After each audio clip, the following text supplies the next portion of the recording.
Dans un petit village indien appelé Nimatunda, un événement extraordinaire s'est produit. Ce village était situé au cœur d'une région où des éléphants sauvages erraient librement, et les rencontres avec ces majestueux animaux n'étaient pas inhabituelles pour les habitants. Tout a commencé tôt le matin, lorsque les premiers rayons du soleil illuminaient la route poussiéreuse menant au village. Les conducteurs qui se rendaient au travail remarquèrent soudain qu'un énorme éléphant bloquait la route. L'animal se tenait au milieu de la chaussée, balançant sa trompe et émettant de forts bruits. La première voiture qui s'approcha de l'éléphant s'arrêta brusquement. Le conducteur tenta, pris de panique, de faire demi-tour, mais l'éléphant se dirigea rapidement vers le véhicule. L'homme au volant regardait avec effroi la gigantesque créature s'approcher de son véhicule.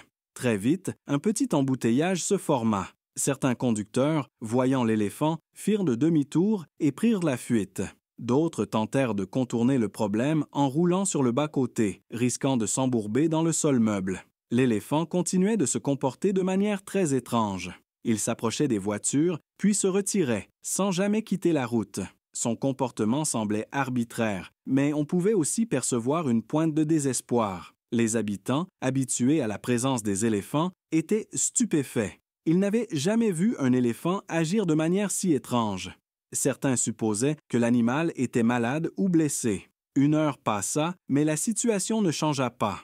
L'éléphant continuait de bloquer la route, empêchant quiconque de passer. Les gens descendaient de leurs voitures, se regroupaient par petits groupes et discutaient de ce qu'il fallait faire ensuite. Parmi les conducteurs coincés dans l'embouteillage se trouvait Raoul, un agriculteur local qui avait passé toute sa vie dans la région. Il observait attentivement le comportement de l'éléphant et remarqua quelque chose qui avait échappé aux autres. Raoul remarqua que l'éléphant ne montrait aucun signe d'agressivité. Bien que ses mouvements semblent chaotiques, il était évident que l'animal essayait d'attirer l'attention des gens. C'était comme s'il essayait de leur communiquer quelque chose. Raoul prit son courage à deux mains et sortit lentement de sa voiture. Il s'approcha prudemment du gigantesque animal, tenant ses mains bien visibles pour montrer qu'il ne représentait aucune menace. L'éléphant sembla se calmer en voyant l'homme s'approcher. Il cessa de balancer sa trompe et d'émettre de forts bruits. Au lieu de cela, il regarda Raoul attentivement. Lorsque l'homme s'approcha davantage, l'éléphant tendit sa trompe dans sa direction. Le geste n'était pas menaçant. L'éléphant semblait plutôt vouloir indiquer quelque chose. Raoul remarqua que l'éléphant tournait la tête dans une certaine direction. Chaque fois qu'il faisait cela, il tendait sa trompe, comme s'il voulait montrer quelque chose sur la route.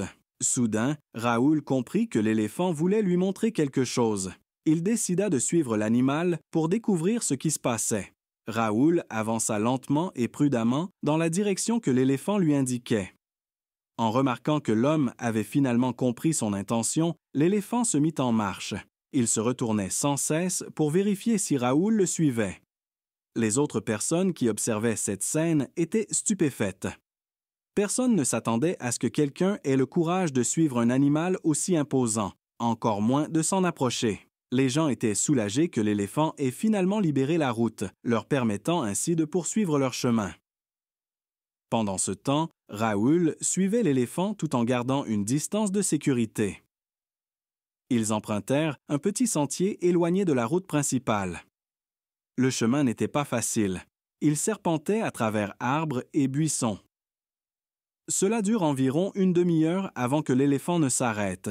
Ils se trouvèrent alors dans une petite clairière au centre de laquelle se trouvait un vieux puits abandonné. L'éléphant s'approcha du puits et émit des sons étranges et plaintifs. Raoul s'approcha prudemment du puits. En regardant à l'intérieur, il ne put retenir un cri d'effroi. Au fond du puits, partiellement rempli d'eau, se trouvait un petit éléphanteau. La tête et la trompe du bébé émergeaient à peine de la surface de l'eau. À cet instant, Raoul comprit enfin pourquoi l'éléphant s'était comporté de manière si étrange. Ce n'était pas un simple éléphant, mais une mère désespérée tentant de sauver son petit. Sans hésiter une seconde, Raoul courut en direction de la route. Il appela à l'aide. Ses cris attirèrent l'attention des autres habitants du village et bientôt, un petit groupe de personnes le suivit jusqu'au puits. Lorsqu'ils virent le bébé éléphant dans le puits, ils furent choqués. Ils comprirent immédiatement l'urgence de la situation. Le jeune éléphant était visiblement épuisé et terrifié, au bout de ses forces.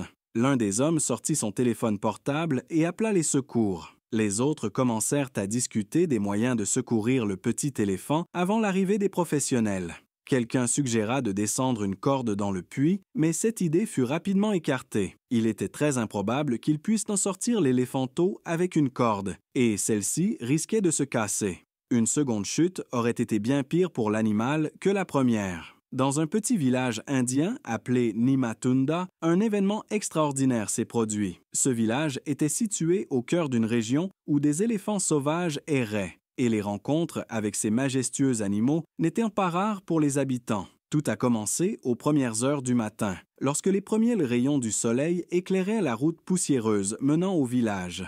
Les conducteurs qui se rendaient au travail ont soudain remarqué qu'un énorme éléphant bloquait leur route. L'animal se tenait au milieu de la route, balançant sa trompe et produisant des sons bruyants. La première voiture qui s'approcha de l'éléphant s'arrêta brusquement. Le conducteur, paniqué, tenta de faire demi-tour, mais l'éléphant s'avança rapidement vers la voiture. L'homme au volant regardait avec effroi le gigantesque animal s'approcher de son véhicule. Bientôt, un petit embouteillage se forma. Certains conducteurs, voyant l'éléphant, firent demi-tour et partirent. D'autres essayèrent de contourner la situation en roulant sur le bas-côté, risquant de s'embourber sur le sol meuble. L'éléphant continuait à se comporter de manière très étrange. Il s'approchait des voitures, puis se retirait sans jamais quitter la route. Son comportement semblait arbitraire, mais il laissait également transparaître une certaine détresse.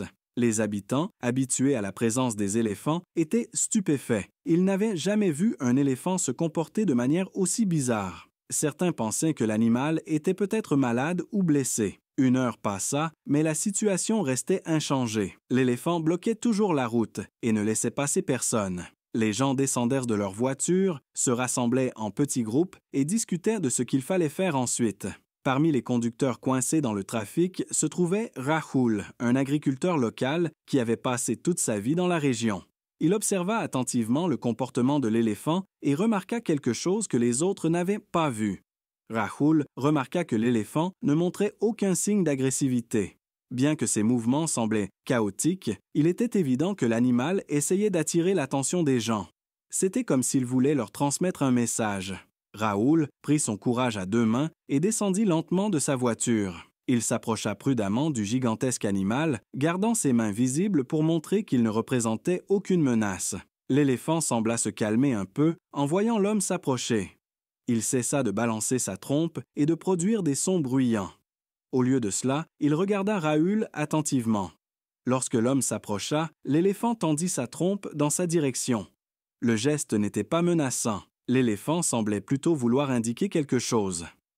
Rahul remarqua que l'éléphant tournait la tête dans une direction précise. Chaque fois qu'il faisait cela, il tendait sa trompe, comme pour pointer la route. Soudain, Rahul comprit que l'éléphant voulait lui montrer quelque chose. Il décida de suivre l'animal pour découvrir ce qui se passait. Rahul marcha lentement et prudemment dans la direction indiquée par l'éléphant. L'éléphant, remarquant que l'homme avait finalement compris son intention, commença à avancer. Il se retournait fréquemment pour vérifier que Rahul le suivait. Les autres personnes qui observaient la scène étaient stupéfaites.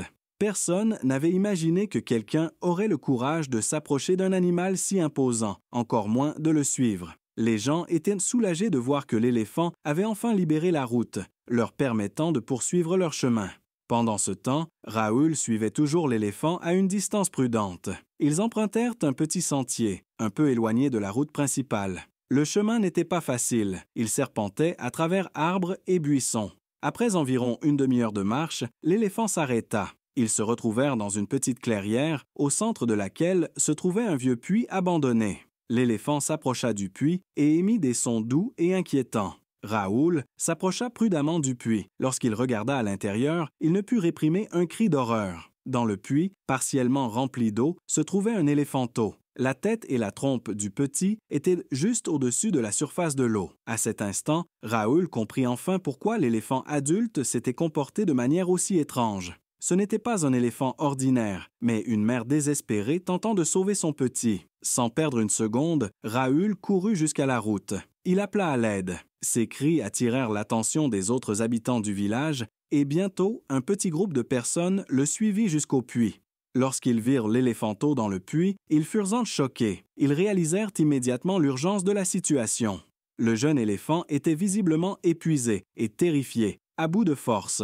Un des hommes sortit son téléphone portable et appela les secours. Les autres commencèrent à discuter de la manière dont ils pourraient aider le bébé éléphant avant l'arrivée des professionnels.